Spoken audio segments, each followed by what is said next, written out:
Pode, meus amigos. O voto obrigatório não é cláusula pétrea. O voto no Brasil, ele pode sim ser transformado em voto facultativo. É claro que para isso seria necessária uma emenda constitucional. Ou seja, bastaria então fazer uma emenda constitucional, uma emenda na Constituição de 88, e aí sim, com essa emenda constitucional, poderíamos transformar o voto de obrigatório para facultativo. Mas lembre-se que para algumas pessoas o voto já é facultativo. Você lembra? Aquelas 3 pessoas para as quais o voto já é facultativo? Eu vou lembrar vocês, vou lembrar. Primeira pessoa para a qual o voto é facultativo: para os maiores de 16 e menores de 18. Para os analfabetos. O analfabeto, ele pode votar se quiser, o voto é facultativo. E os maiores de 70 anos. Para essas 3 pessoas, o voto já é facultativo. Tudo bem? Vamos à próxima pergunta que nos foi feita? Vamos ver o que os alunos têm a perguntar. Pergunte ao professor. Professor Flávio, em que momento se verificam as condições de elegibilidade? Essa pergunta, meus amigos, que parece ser simples, ela é bastante complexa. Eu disse para vocês sobre algumas das condições de elegibilidade. Se lembra disso?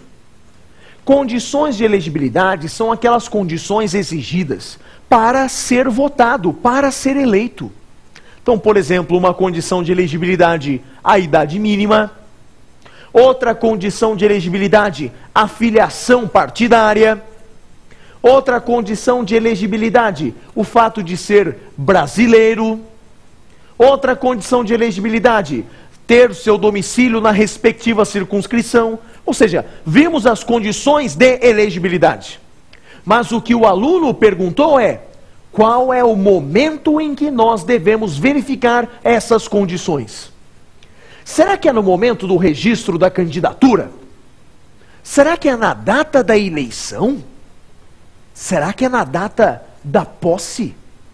Qual é o momento em que nós vamos verificar as condições de elegibilidade? E aí, meus amigos, preste muita atenção, porque teremos uma regra e uma exceção. Qual é a regra?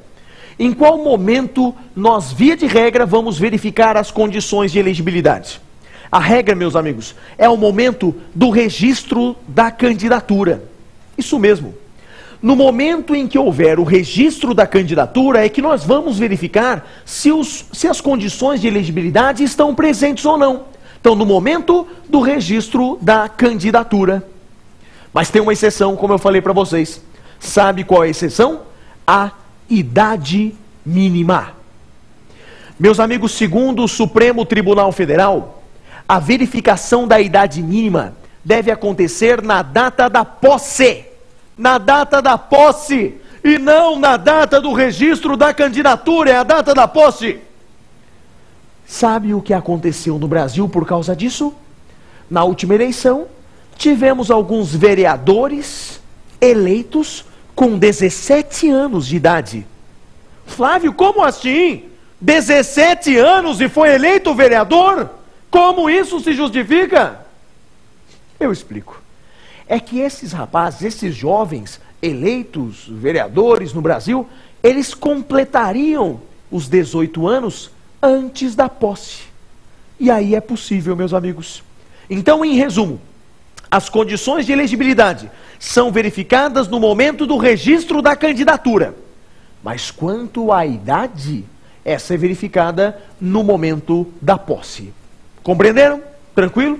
Falei que a questão ela não era tão simples de ser respondida, mas pode aparecer num concurso público, pode aparecer no exame do OAB, estaremos aptos a responder certamente.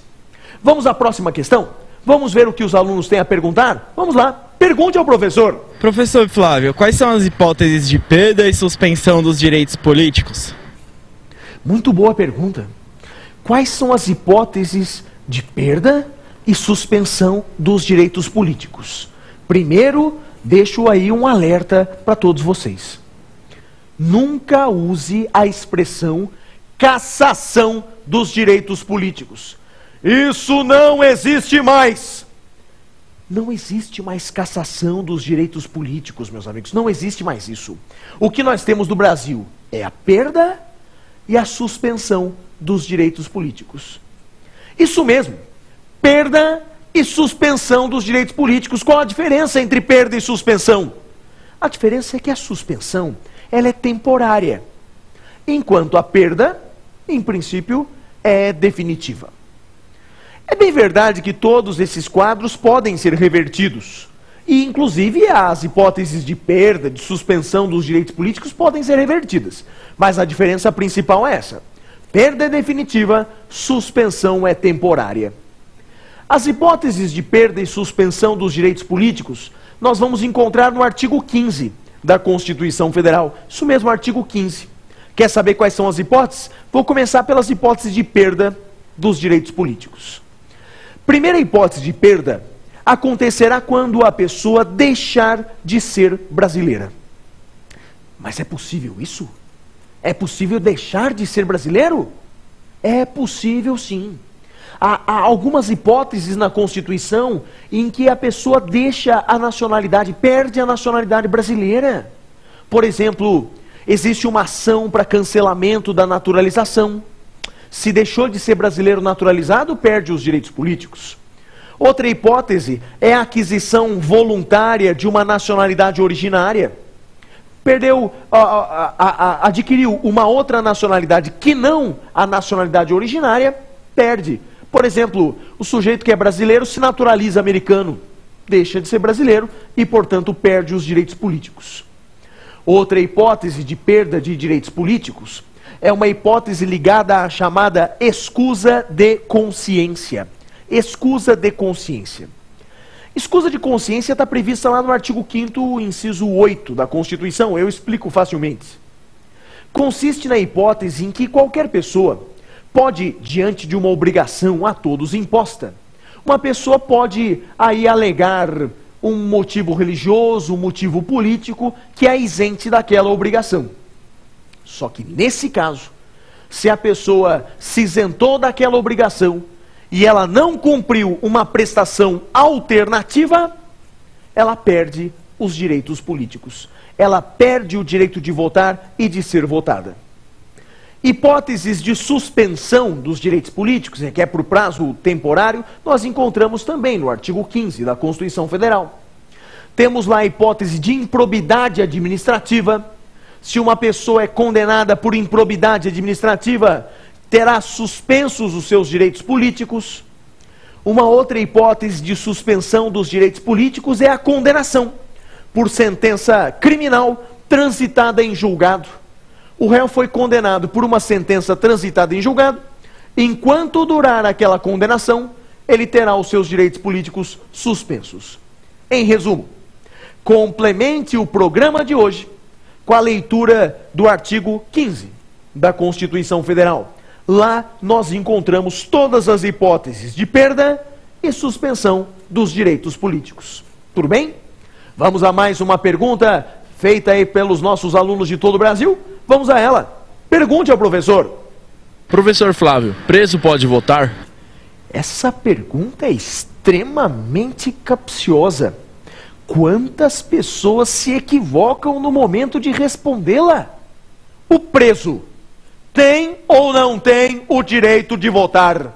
O preso vota ou não vota? Depende. Depende do preso, meus amigos. Depende do preso. Existe aquele preso que está preso em razão de uma sentença condenatória irrecorrível. Esse preso que está cumprindo uma pena, esse sim não pode votar. Isso porque nós vimos agora há pouco, nos termos do artigo 15 da Constituição Federal, que a condenação criminal por sentença transitada suspende os direitos políticos. Diante desse cenário, evidentemente que se ele foi condenado por sentença irrecorrível, enquanto durarem os efeitos da condenação, ele não pode votar. Então esse preso, em decorrência de uma sentença condenatória irrecorrível, esse não pode votar. Mas e os outros presos? Como, por exemplo, aquele que foi preso porque não pagou pensão alimentícia.